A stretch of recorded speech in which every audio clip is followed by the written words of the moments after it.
তো hi friends, welcome to back my YouTube channel. তো আজি এটা বিশেষ ভিডিঅ' লৈ কিনে বনাব ওলাইছিলোঁ মোৰ ওপৰতে। আজি বহুত দিন হ'ল ভিডিঅ' বনাব পৰা নাই।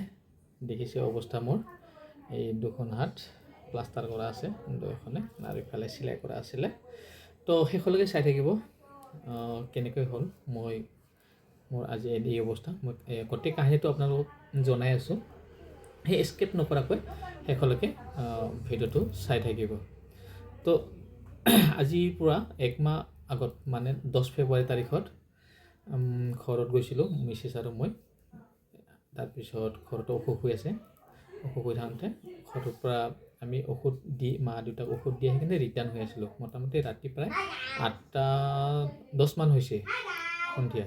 তো আহি থাকোঁতে আমি বকৰ পৰা গোৱালপাৰা অভিমুখে ধূপধাৰাত আহি আছিলোঁ। আহি থাকোঁতে মোটামুটি আপোনাৰ যিখন চিংৰা শালবাৰী আছে, তো শালবাৰীৰ মাজত তো আমাৰ এই অঘটনটো ঘটি গ'ল।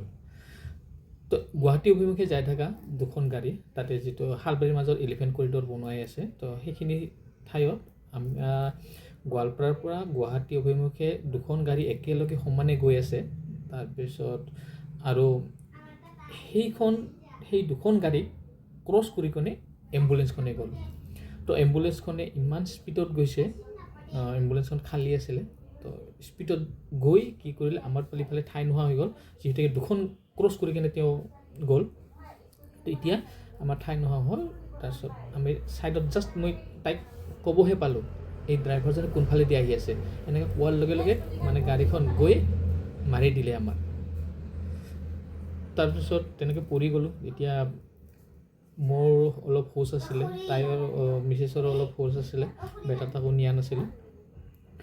খালি মই চিঞৰি থকা শুনা পালোঁ তাইক, উঠি কিনে হেল্প কৰক, গাড়ী ৰখক, এনেকুৱা হৈ যায়। তাৰপিছত তাই মোবাইল বিচাৰি আছে, মই জেকেটত মোবাইলটো বিচাৰি আছে, তেওঁ বিচাৰি তাৰপিছত মই এনেই জাষ্ট দেখাই দিব পাৰিছোঁ, জেকেটত দেখাই দিলোঁ। তাৰপিছত দেখাই দিয়াৰ পিছত তাই দুদুলক ফোন কৰিলে, ফোন কৰি কিনে দুদুলক জনাই দিলে। তাৰপিছত আৰু তাৰে যিবিলাক এলিফেণ্ট কৰিডৰ বনাই থকা হেৰিবিলাক আছিলে, মিস্ত্ৰীবিলাক, তেওঁলোকেও দৌৰি আহি তেওঁলোকেও গাড়ী ৰখিবলৈ বহুত চেষ্টা কৰিছে, কিন্তু কি কৰিলে, কোনেও সেইখিনি সময়ত ৰখা নাছিলে। পিছত এনেকৈ গৈ বহুত সময় মোৰ ইফালে ব্লাড ইফালে মূৰ ফাটি গৈছে, গোটেই ব্লাড হৈ আছে।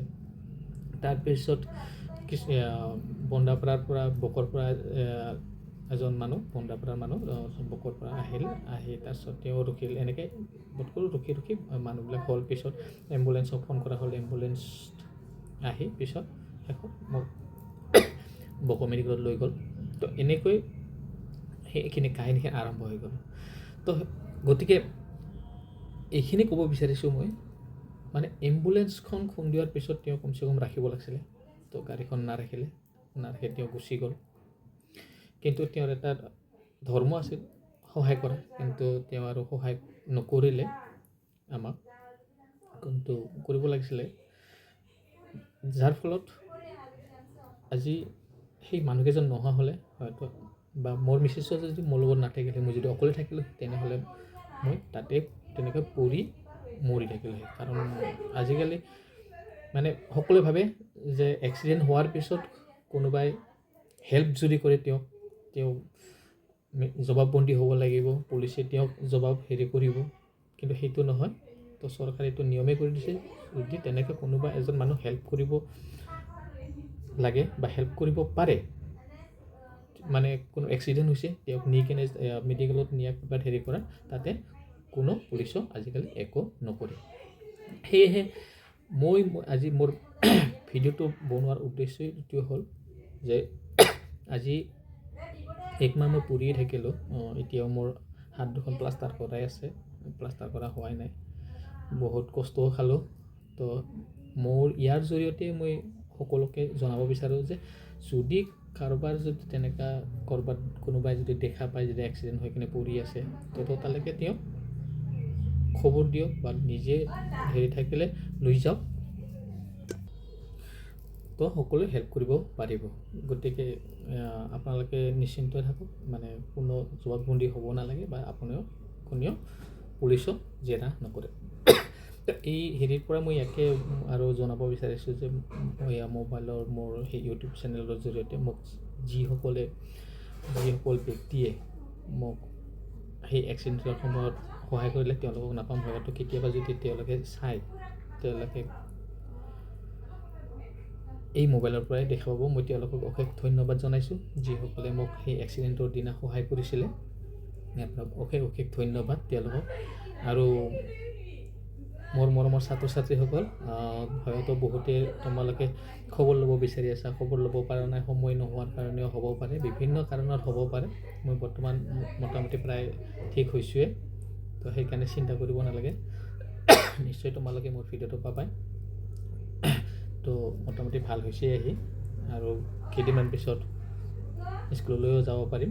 তো গতিকে মই ভালে আছোঁ। আৰু মোৰ আৰু মিছেছৰ যেতিয়া এক্সিডেণ্ট হোৱাত আমাৰ কণমানি বেটাটো বহুতখিনি হেল্প কৰিছে, আৰু মোৰ যিজন খুলহালী আপী ভণ্টি তাইও বহুতখিনি হেল্প কৰি আছে, আৰু আছিলে তাইৰ বান্ধৱীকে, সিহঁতেও হেল্প কৰিছে বহুত।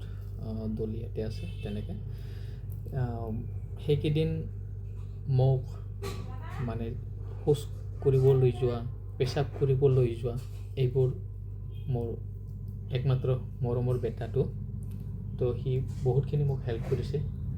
তো একবাৰ দেখাই দিছোঁ মোৰ বেটাক, বহুতে দেখাও পাইছে অৱশ্যে তেওঁলোকে। বা মই মাতি দিছোঁ 1 মিনিট। হাই, এইজন ল'ৰাজন বেচাৰা এইকেইদিন খুব লাগি আছে মোৰ লগত, শৌচ কৰিব নিয়া, তাৰপিছত পেচাব কৰিবলৈ যোৱা ন বাবা। এই যে আমাৰ সুন্দৰ বেটা, মোটামুটি 4-6 বছৰ হয় আৰু এতিয়া।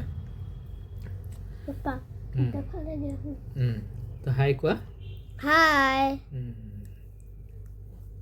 তো এইজনে ল'ৰাজন মোক তো শেষত মোক বিশেষভাৱে সহায় কৰা ব্যক্তিসকল দুদুল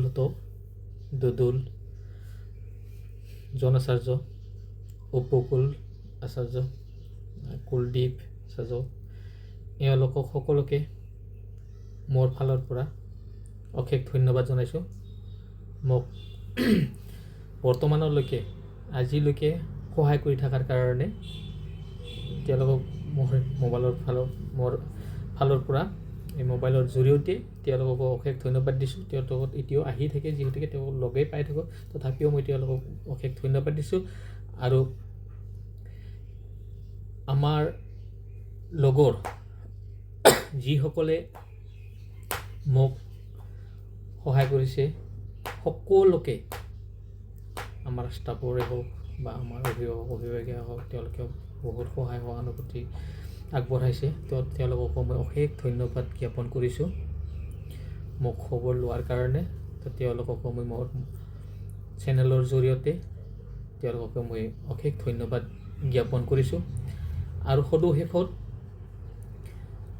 যিজন অৰ্থৰ স্পেচিয়েলিষ্ট, মানে আমাৰ ইয়াৰ পৰা অলপমান দূৰ আঁতৰত খুটাবাৰীৰ ডক্টৰ প্ৰাঞ্জল কলিতা, বৰ্তমান কৰ্মৰত অৱস্থাত তেওঁ কোকৰাঝাৰ।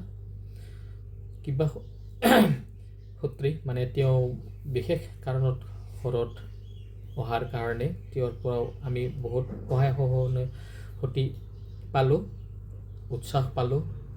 তেওঁ আমাক বহুত কি কৰিলে, সহায় কৰিলে।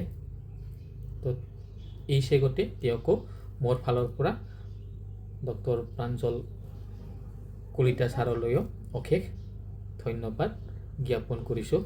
আৰু মই এইখিনিতে মোৰ যিখিনি ক'বলগীয়া আছিলে, তো এইখিনিতে সামৰণি মাৰিছোঁ। ধন্যবাদ, নমস্কাৰ, বাই বাই।